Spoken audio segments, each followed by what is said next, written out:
pôr as becas ao sol. Esta, como se pode ver, é a mais antiga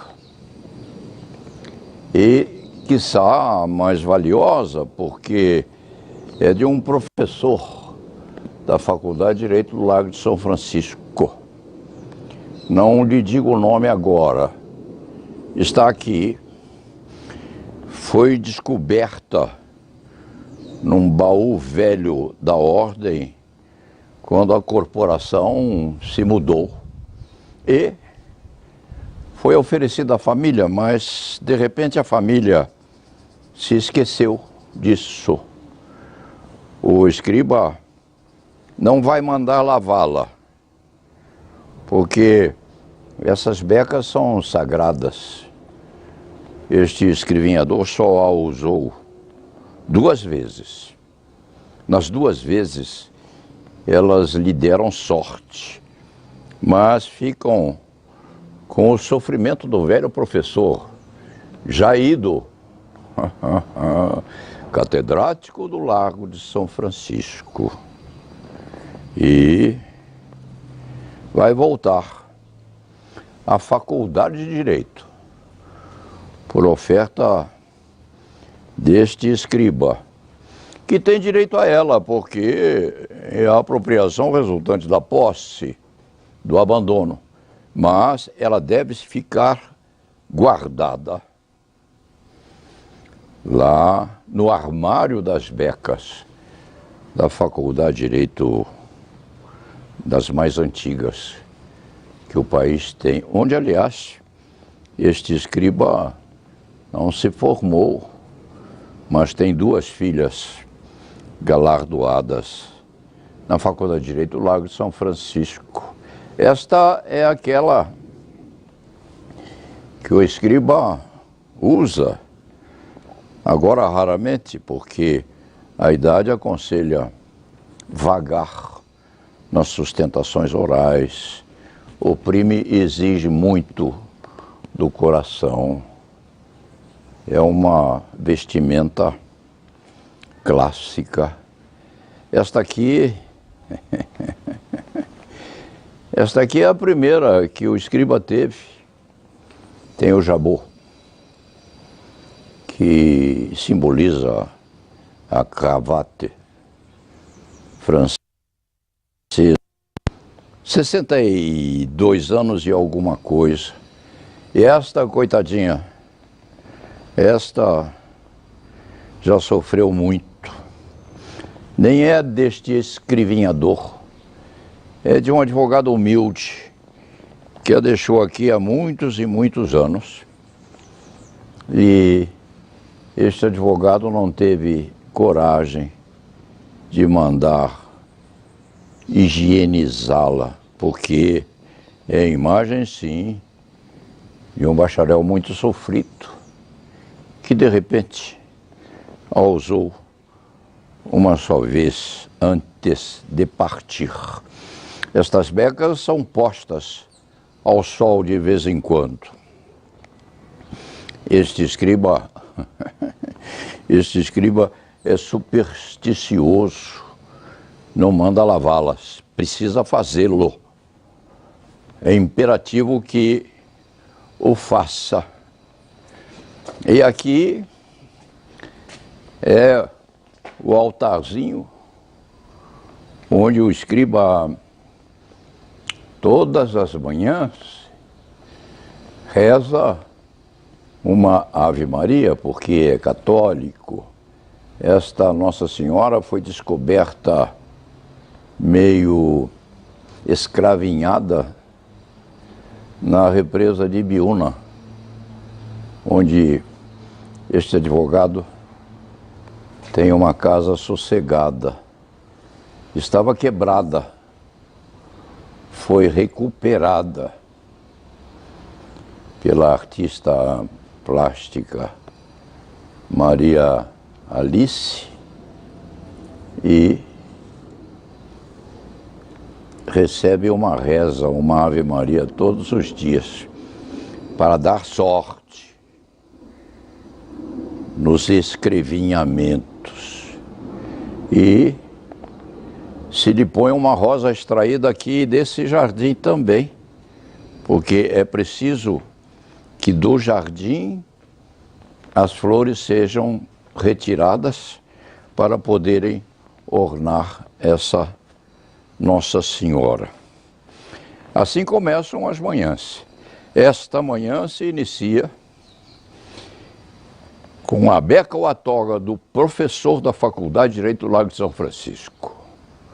Vai ser remetida à diretoria da faculdade, porque este advogado tem o direito à posse, já disse, mas esta toga é de alguém que já perlustrou os bancos de professorado da Faculdade de Direito e precisa voltar ao lugar de onde saiu. As restantes são deste advogado, principalmente esta, que é a de usança caseira e que dá muita sorte também, quando é carregada nos ombros já gastos deste profissional da advocacia criminal.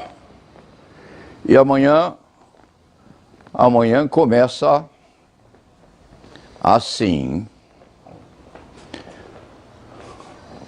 como dizem os franceses, não os ingleses, cujos nomes são postos no projeto de Código Penal para o Brasil em língua inglesa, o que é um absurdo. Em francês, au travail.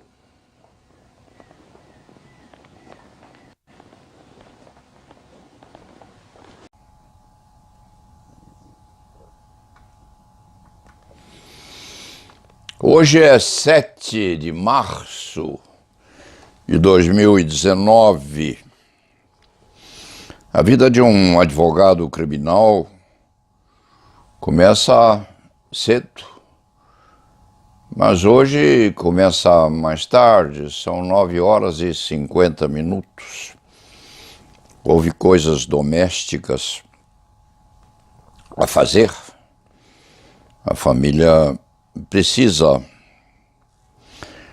O jornal de hoje traz, evidentemente, notícias de caráter internacional, mas interessa aqui a burguesia, o desastrado anúncio que Bolsonaro fez, extraindo uma gravação de ato sexualmente muito ruim, praticado durante os festejos por alguém, e publicando aquilo sob o aspecto de crítica de costumes. Há quem entenda que isto é uma forma de exibicionismo truncada. Os psiquiatras interpretariam isso com muito mais possibilidade de satisfação à curiosidade intelectual e também sadomasoquista de outros. Não deve ter sido o presidente da República a fazer isso. Há alguém na sua equipe postando aquilo que chamam de twitters para manter Bolsonaro ativo nas redes sociais. Ele não o faria. Não teria o trabalho mecânico ou técnico de achar aquela ignomínia, transportá-la para o Twitter, publicá-la e deixá-la à mostra como demonstração de ortodoxia, até religiosa. Alguém fez. Alguém fez e ele precisa assumir, porque se ele deixou que alguém fizesse, É uma irresponsabilidade muito grande do presidente, que precisa aprender a ser grande, porque isso, num certo sentido, é coisa de adolescente menos impregnado de objetivos sociais aceitáveis. Então, isto aqui é importante. Esse dessa pega 145 anos de prisão, em razão de desvio de 7 milhões de reais no Rodoanel Sul. A Lava Jato pede a suspeição de Gilmar Mendes. Implicam com o ministro Gilmar Mendes. Ele tem um tipo de comportamento que, admita-se, é diferente. É um comportamento que um ministro normalmente não tem, mas ele o tem e responde por isso com a maioridade que o uso da magistratura lhe imprimiu. Este cronista pessoalmente gosta muito de Gilmar Mendes.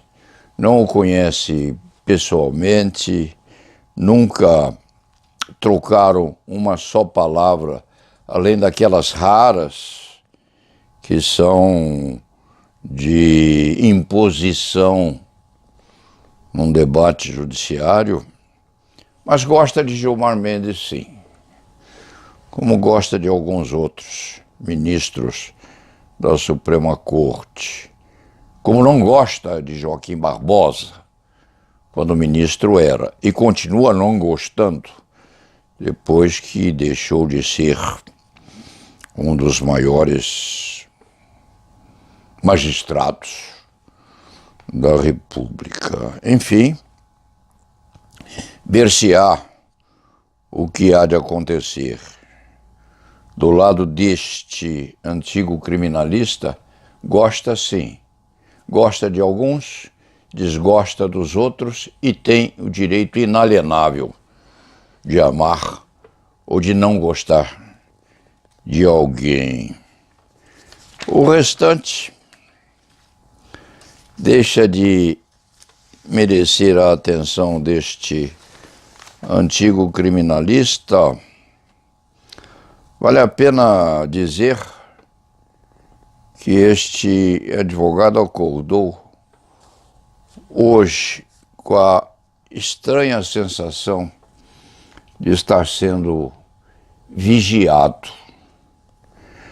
É uma suspeita havida há muito tempo, que até dignifica um advogado ser objeto de vigilância, mas essa sensação é como uma coceira. Já foi explorado nos seus segredos muito antes, uma vez só, em Brasília, por um magistrado, mas isso já passou. A justiça não obteve nada que não pudesse obter ou que fosse prejudicial ao cliente investigado.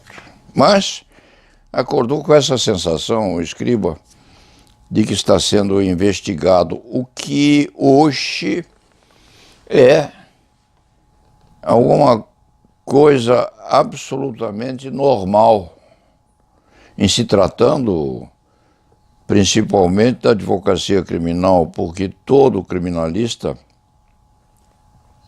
tem medo disso. Fala muito pouco ao telefone, censura seus e-mails e, quando precisa conversar, conversa na esquina ou na frente da casa que serve de escritório. Mas, quando o escriba acorda pensando nisso, é porque sabe, sente e tem certeza o que não é nada de extravagante, que o Brasil hoje é um país psicopaticamente vinculado à exploração de segredos alheios. O Brasil é uma nação em que os órgãos públicos mereceriam usar essas camisas esportivas com a sigla "Eu sou um alcagueta profissional", porque a polícia se compromete nessas minúcias, o Poder Judiciário autoriza tais interceptações, os órgãos públicos cooperam nisso tudo e as próprias provedoras ou os provedores também cooperam nesse tipo de escuta. Isso é psicopático, sim. Dir-se-á que os órgãos governamentais, sabe-se lá quais sejam, mas sabe-se que alguns o são. Os órgãos governamentais ou o poder público passa por uma psicopatia da interceptação de comunicações telefônicas, telegráficas e por computadores, normalmente utilizados tais instrumentos no exercício das atividades da advocacia e até mesmo de bandidos, de facínoras. Em relação aos facínoras, seria teoricamente justificável que se fizesse essa sequência de interceptações à cata de crimes já consumados ou de prevenção de outras infrações criminais. Mas em se cuidando daqueles que têm, por obrigação e por direito, a necessidade de manutenção do segredo, essa atividade de interceptação significa, no momento presente e já há muito tempo, um comportamento psicótico.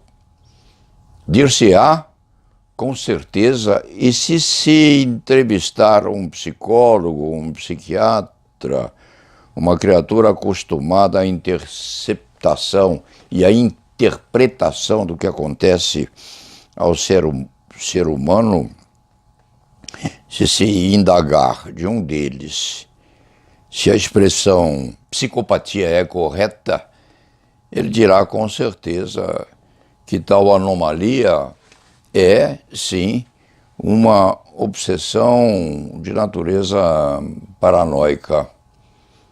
A verticulização